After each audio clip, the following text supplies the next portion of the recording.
अमित और दिया। अमित और दिया बचपन के दोस्त थे। दोनों ने साथ में स्कूल की जिंदगी बिताई थी। वे दोनों नई दिल्ली के रहने वाले थे। अमित रोज दिया के घर जाता था उससे मिलने। दोनों साथ में बहुत खुश रहते थे। कुछ सालों बाद अमित ने दिया को प्रपोज किया। दिया के दिल में भी अमित के लिए प्यार था, इसलिए वो मुस्कुराते हुए हाँ कह देती है। अब वे रोज मिलते, बातें करते और साथ में अपने पल बिताते। एक दिन अमित को मुंबई में नौकरी मिल जाती है। ये बात बताने के लिए वो दिया से मिलने जाता है। दिया ये सुनकर उदास हो जाती है और पूछती है, अमित, तुम क्या मुंबई जाकर मुझे भूल जाओगे? अमित मुस्कुराकर कहता है, अरे जान, ऐसा कभी नहीं हो सकता, और मैं मुंबई जाने से पहले तुम्हें एक गिफ्ट दूंगा। दिया पूछती है, क्या है? अमित कहता है, कल खुद देख लेना। अगले दिन अमित और दिया फिर मिलते हैं। अमित ने दिया को एक बोलने वाला तोता दिया और बोला, ये आज से तुम्हारे साथ रहेगा।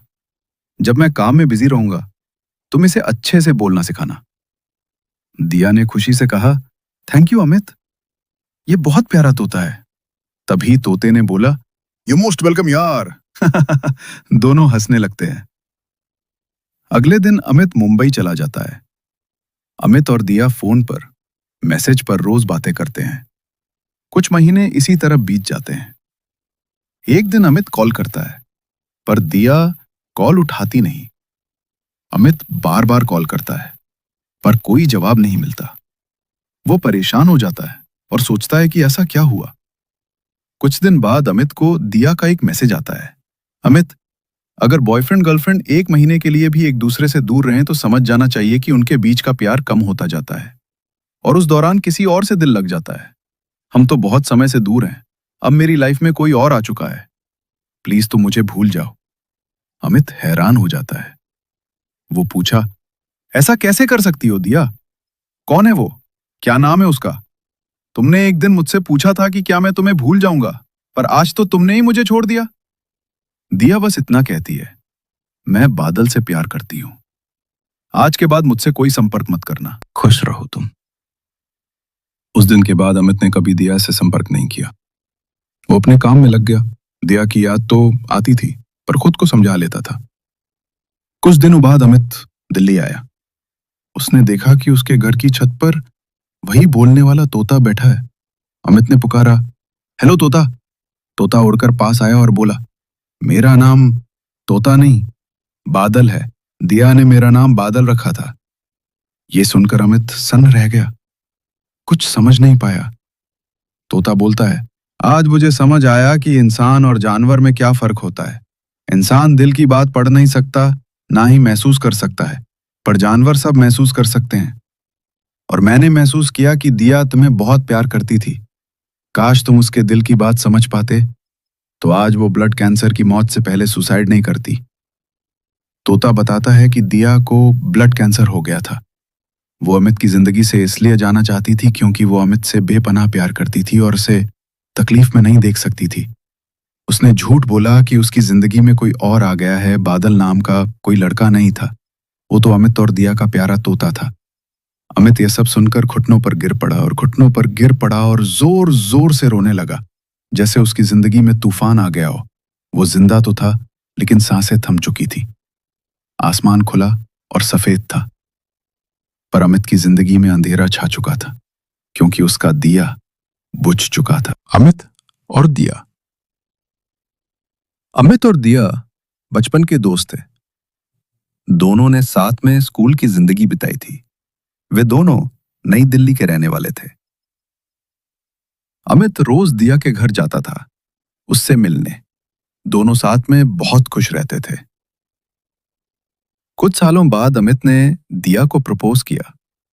दिया के दिल में भी अमित के लिए प्यार था, इसलिए वो मुस्कुराते हुए हाँ कह देती है। अब वे रोज मिलते, बातें करते और साथ में अपने पल बिताते। एक दिन अमित को मुंबई में नौकरी मिल जाती है। ये बात बताने के लिए वो दिया से मिलने जाता है। दिया ये सुनकर उदास हो जाती है और पूछती है, अमित, तुम क्या मुंबई जाकर मुझे भूल जाओगे? अमित मुस्कुराकर कहता है, अरे जान, ऐसा कभी नहीं हो सकता। और मैं मुंबई जाने से पहले तुम्हें एक गिफ्ट दूंगा। दिया पूछती है, क्या है? अमित कहता है, कल खुद देख लेना। अगले दिन अमित और दिया फिर मिलते हैं।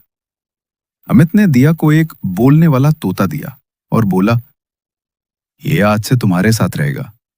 जब मैं काम में बिजी रहूंगा, तुम इसे अच्छे से बोलना सिखाना। दिया ने खुशी से कहा, थैंक यू अमित, ये बहुत प्यारा तोता है। तभी तोते ने बोला, यू मोस्ट वेलकम यार। दोनों हंसने लगते हैं। अगले दिन अमित मुंबई चला जाता है। अमित और दिया फोन पर, मैसेज पर रोज बातें करते हैं। कुछ महीने इसी तरह बीत जाते हैं। एक दिन अमित कॉल करता है, पर दिया कॉल उठाती नहीं। अमित बार बार कॉल करता है, पर कोई जवाब नहीं मिलता। वो परेशान हो जाता है और सोचता है कि ऐसा क्या हुआ।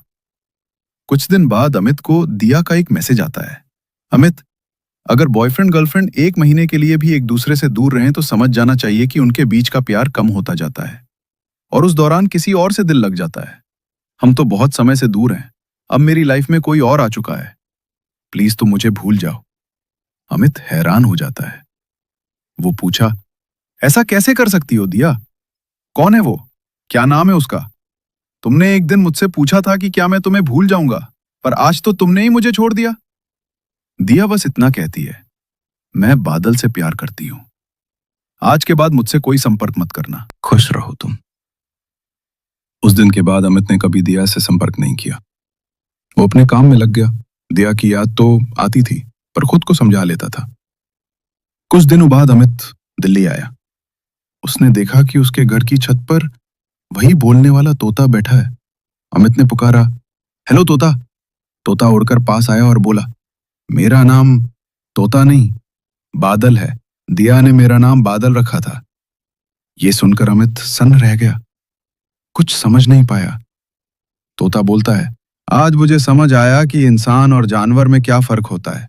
इंसान दिल की बात पढ़ नहीं सकता, ना ही महसूस कर सकता है, पर जानवर सब महसूस कर सकते हैं। और मैंने महसूस किया कि दिया तुम्हें बहुत प्यार करती थी।